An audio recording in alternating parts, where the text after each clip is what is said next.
એનો વાંધો નહીં, એના કરતા આ બધું કસરત આમ તો સારું, બધું ભૂખ લાગે, ખાધેલું પચી જાય, ઊંઘ સારી આવે, કસરત તો સારી. સોદાની કસરત થાય ને, બેઠાડું હોય ને રોગ થાય બધા. શું સોદાની કસરત કરીએ ને તો એવું કહેવાય છે કે આ દુખાવો ઓછો થાય નહીં, દુખાવો થાય નહીં. અને થતો હોય તો ઓછો થઈ જાય. આ તો પેલા હું આવા મોબાઈલ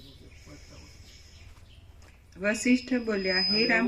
અમે એવું અનુભવેલું છે, અમે એવું અનુભવેલું જેને શ્વાસ ચડતો હોય ને એ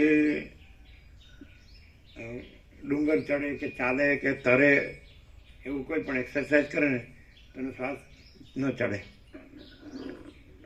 એટલે પહેલાં શ્વાસ ચડે, કદાચ પર્વતારોહણ કરે ને તો પહેલાં શ્વાસ ચડે, પણ ચાલવાનું પછી ન ચડે. અમુક વસ્તુ એવી છે, એક લિમિટ હોય. દોડવાનું કરો તમે તો પહેલાં તો તમને એમ, કારણ કે એ પહેલાંની અટકાયત હોય ને છે એટલે એને એમ લાગે કે નથી દોડતો તો થાક લાગે, પણ તમે કન્ટિન્યુ રાખો પછી થાક ન લાગે, એવું હોય.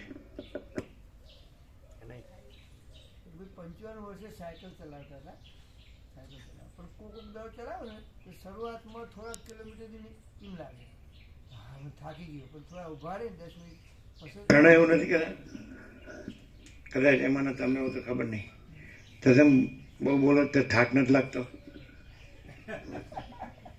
કોને થયું હતું એવું? નહીં, તમને નહોતું થયું એવું, સાંભળ્યું તો છે ને. એટલે શું છે, એટલે એમ નહીં, એનો ભૂગો ફૂટતો હોય ને એટલે એટલે બંધ થાવ તો સારું. હવે માચી તાકાતનું મોઢું બંધ કરે એ તો સમર્થ કહેવાય.